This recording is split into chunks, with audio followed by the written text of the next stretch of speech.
અને સિકોતર માને પાકિસ્તાનમાંથી ગુજરાત કોણ અને ક્યારે અને શું કામ લાવ્યા, તો પાકિસ્તાનમાં માં ખોડિયાર, માં સિકોતર અને પઠ્ઠાપીરનો એક જોરદાર સત્ય ઘટના પર આધારિત ઇતિહાસની આજે આપણે વાત કરીશું.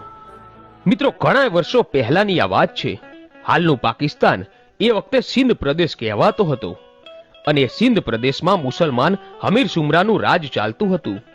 અને આ હમીર સુમરાએ એકવાર 16 વર્ષના ધણી એવા રા નવઘણની ધર્મની માનેલી બેન જાહલને એકવાર કેદ કરી. અને ત્યારે રા નવઘણની બહેન જાહલે રડતી આંખે પોતાના ભાઈ નવઘણને એક ચિઠ્ઠી મોકલી કે મને આ હમીર સુમરાએ કેદ કરી છે, તો મારા ભાઈ મારી વાહરે આવો. અને કહેવાય છે કે આ સિંધ મલકના રાજા હમીર સુમરાની આખાય મહેલની રખેવાળી માતા સિકોતર અને પઠ્ઠાપીર કરતા હતા. અને તેથી હમીર સુમરો એટલો શક્તિશાળી બની ગયેલો કે કોઈ રાજા એને હરાવી નહોતું શકતું.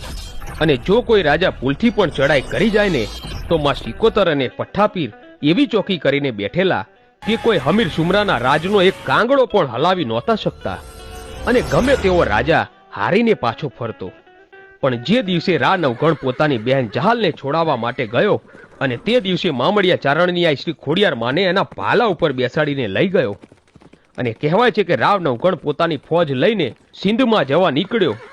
અને સિંધોઈ નદીને પાસે પહોંચ્યો ત્યારે દૂરથી હમીર સુમરાના ગઢના કાંગડે બેઠેલી માં સિકોતર અને પઠ્ઠાપીર માં ખોડિયારને જોઈ ગયા. ત્યારે માં સિકોતર કહે છે કે હે પઠ્ઠાપીર, અત્યાર સુધી જેટલા રાજા મહારાજાઓ આ સિંધમાં ચડાઈ કરીને આવ્યા એમાંથી એકે રાજાને જીતવા નથી દીધા.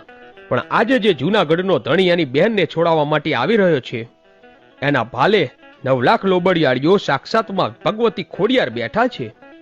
અને હે પઠ્ઠાપીર, જેમ માણસ માણસનો સગો હોય ને, એમ દેવ દેવનો સગો હોય. અને આજે આ જૂનાગઢનો ધણી જૂનાગઢથી એની ખોડિયારને લઈને આવ્યો છે, તો એની ખોડિયાર આપણી પાસે આવશે અને આપણને કંઈ કહેશે તો આપણે શું જવાબ આપીશું? અને આમ સિકોતર અને પઠ્ઠાપીર વાતો કરી રહ્યા હોય છે. અને આ બાજુ સામે સિંધોઈ નદીને કાંઠે રા નવઘણે પોતાનો પડાવ નાખ્યો